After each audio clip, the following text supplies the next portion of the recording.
L'équipe nationale de football du Sénégal a attiré l'attention mondiale en Russie ces derniers jours et ce n'est pas seulement parce qu'elle a remporté la première victoire parmi les équipes africaines à la Coupe du Monde. Les Lions de la Teranga ont bien arraché la victoire 2-1 à la Pologne dans le groupe H. Et pour beaucoup de fans et d'internautes, le Sénégal a sauvé l'honneur de l'Afrique.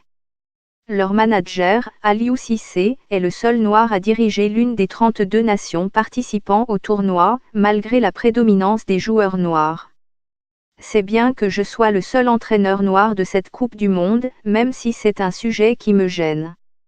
Aujourd'hui le football est un sport universel et je crois que la couleur de la peau n'a pas d'importance, a déclaré Aliou Cissé aux journalistes. L'Afrique au Mondial 2018. Aliou Cissé plaide pour les entraîneurs africains. Alors anglais qualifie les joueurs sénégalais de vendeurs à la sauvette. Les managers noirs sont rares lorsqu'on s'intéresse aux Coupes du Monde. En France, en 1998, la première des plus grandes Coupes du Monde, il n'y avait pas d'entraîneur noir, malgré l'augmentation du nombre d'équipes issues de pays à population majoritairement noire. Les nations africaines, par exemple, sont passées de 3 à 5 places. Depuis lors, seuls 7 professionnels noirs ont eu l'opportunité de se faire une place au sein de la plus grande compétition de football au monde. Cela n'a vraiment pas grand-chose à voir avec la nationalité de l'entraîneur. C'est la compétence de l'entraîneur.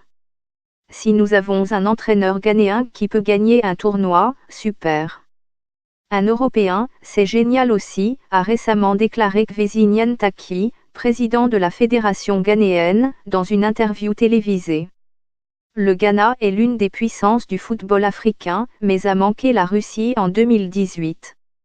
Leur manager est l'ancien capitaine James Appiah, qui a remplacé l'ancien manager de Chelsea, Avram Grant, un Israélien, après que les Black Stars aient terminé 4e de la CAN. Les plus grandes distinctions du Ghana: 4 titres continentaux, 1963, 1965, 1978 et 1982, ont été obtenus sous la direction des managers noirs. Pour les militants pour l'égalité, la disparité raciale au sein de la Coupe du Monde est évidente et décourageante.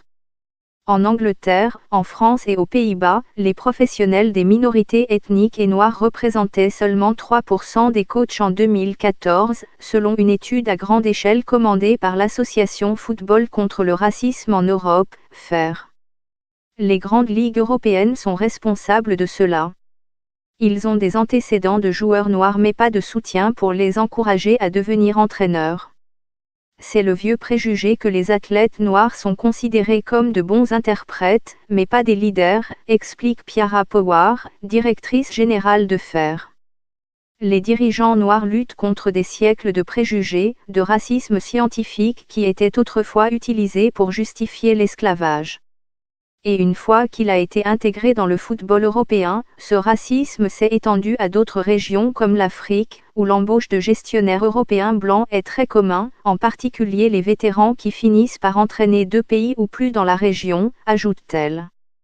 Hervé Renard est l'un des nombreux entraîneurs européens qui ont dirigé des équipes africaines.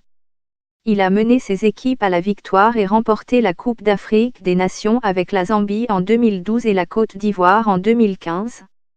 Il coach le Maroc en Russie pour la Coupe du Monde 2018. Nouvelle génération. Estimant représenter ses collègues africains à la Coupe du Monde, l'entraîneur du Sénégal a abordé la question à la veille du match contre la Pologne.